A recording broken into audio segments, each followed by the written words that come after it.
Oke, selamat datang lagi di Deep Dive kita. Kali ini kita bakal bedah satu panduan yang menarik banget nih. Tujuannya biar kamu bisa jadi jagoan digital gitu ya, di era yang serba cepat dan penuh disrupsi ini. Betul banget. Internet kan udah kayak napas ya buat kita sekarang. Iya, nggak bisa lepas. Memudahkan banyak hal, tapi ya itu, kadang kita asal klik, asal scroll, nggak mikir panjang soal resikonya. Padahal ada loh konsekuensinya. Dan resikonya tuh nggak main-main loh. Dunia digital ini kalau nggak hati-hati bisa jadi agak liar ya. Kita perlu semacam bekal lah, peta dan kompas biar nggak kesasar. Nah, pas banget. Itu misi kita di Deep Dive ini. Kita mau gali lebih dalam soal literasi digital yang sehat. Ini bukan cuma soal bisa pakai aplikasi X atau Y kan? Bukan sekedar itu. Lebih ke gimana kita tepat pakainya, terus bijak juga memanfaatkannya. Sumber yang kita bahas ini menekankan kerangka pikir internet sehat. Oke. Internet sehat. Menarik. Kita mulai dari dasarnya dulu deh. Menurut panduan ini, apa sih sebenarnya literasi digital itu? Biar kita semua di sini pahamnya sama. Intinya sih, literasi digital itu kemampuan kamu buat, pertama, nemuin informasi yang relevan. Kedua, nah ini penting, mengevaluasinya secara kritis, nggak telan mentah-mentah.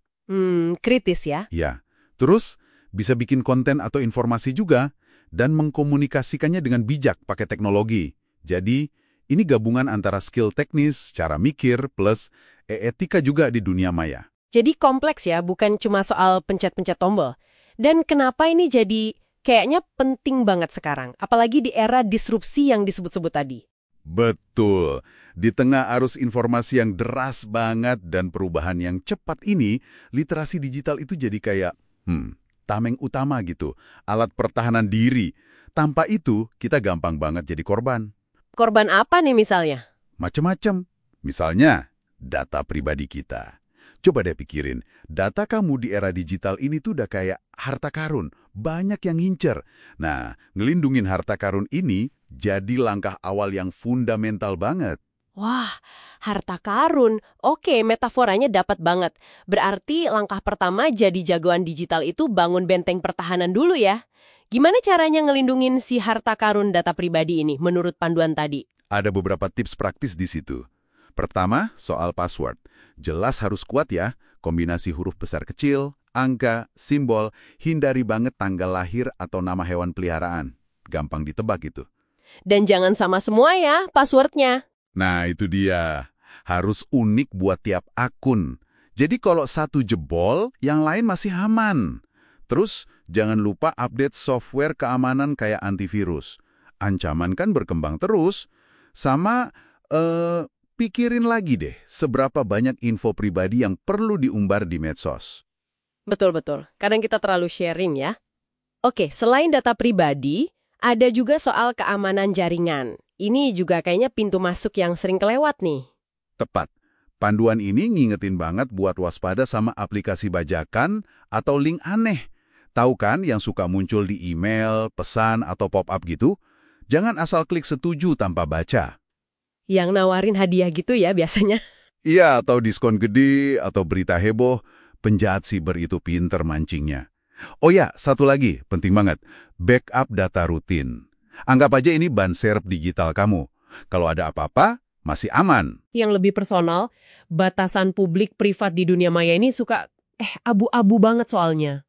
Bener banget. Misalnya nih, fitur share location. Perlu nggak sih nyala terus? Kalau nggak, ya matiin aja. Terus, sebelum posting sesuatu yang personal, coba pikirin dampaknya nanti gimana. Mikir jangka panjang ya? Iya. Dan yang paling krusial, berani bilang enggak. Kalau ada permintaan aneh atau nggak nyaman. Misal, ada kenalan online minta foto yang nggak pantas. Tolak tegas saja. Ini bukan soal kaku, tapi soal jaga kendali diri. Oke, jadi melindungi diri itu emang harus aktif ya, nggak bisa pasif. Nah, tapi selain bertahan, panduan ini juga nyinggung soal hak sebagai warga digital. Berarti kita nggak cuma punya kewajiban dong? Justru itu. Ini sisi aktifnya jadi jagoan digital. Kamu punya hak loh, misalnya hak kebebasan berekspresi. Tapi ya itu tadi, ada batasnya. Nggak boleh nabrak hak orang lain. Ada tanggung jawabnya juga ya? Tepat. Terus ada hak atas kekayaan intelektual. Hargai karya orang, kasih kredit kalau pakai, minta izin kalau perlu. Dan lindungi juga karyamu sendiri kalau kamu bikin sesuatu. Ada lagi hak buat aktivisme sosial. Pakai internet buat hal positif. Contohnya gimana tuh aktivisme sosial? Ya, kayak bikin petisi online buat isu yang kamu peduliin. Atau galang dana buat bantu orang. Internet bisa jadi alat perubahan yang kuat loh. Wah, keren nih. Jadi internet bukan cuma tempat buat hati-hati sama bahaya, tapi juga bisa jadi panggung buat kita ya, buat berkarya, buat menyuarakan hal positif. Ini masuk ke bagian empowerment atau pemberdayaan yang disebut di sumber tadi ya. Persis. Internet itu harusnya memberdayakan kamu. Contohnya banyak. Kayak jurnalisme warga, kamu bisa ulas makanan enak di dekat rumah, resensi buku, bagi info berguna, atau kewirausahaan, bikin toko online kecil-kecilan, UMKM gitu, atau bahkan bangun startup. Peluangnya gede banget kalau literasi digitalnya bagus. Keren-keren. Tapi kan kekuatan besar datang dengan tanggung jawab besar juga ya kan? Pasti ada sisi etikanya nih. Mutlak. Nggak bisa ditawar lagi. Disinilah etika informasi jadi super penting. Kemampuan buat nyaring hoax, disinformasi, ujaran kebencian, itu wajib hukumnya. Biar nggak ikut nyebarin racun digital ya. Nah, jangan sampai kita jadi bagian dari masalah. Makanya, selalu ingat mantra sakti dari panduan ini.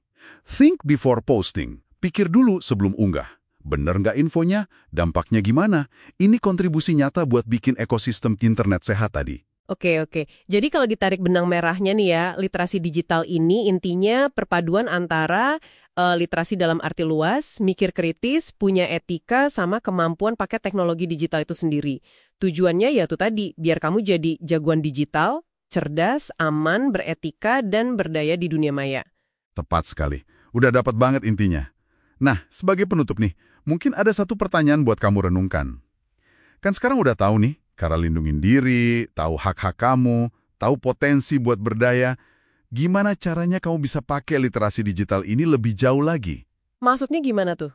Ya, nggak cuma buat diri sendiri aja, misalnya buat bisnis online kamu, atau biar aman aja. Tapi gimana caranya kamu bisa ikut berkontribusi positif buat lingkungan digital di sekitar kamu? Mungkin langkah kecil aja, kayak bantu teman atau keluarga ngenalin hoax, atau ngajarin yang lebih tua cara pakai internet yang aman. Coba deh dipikirin.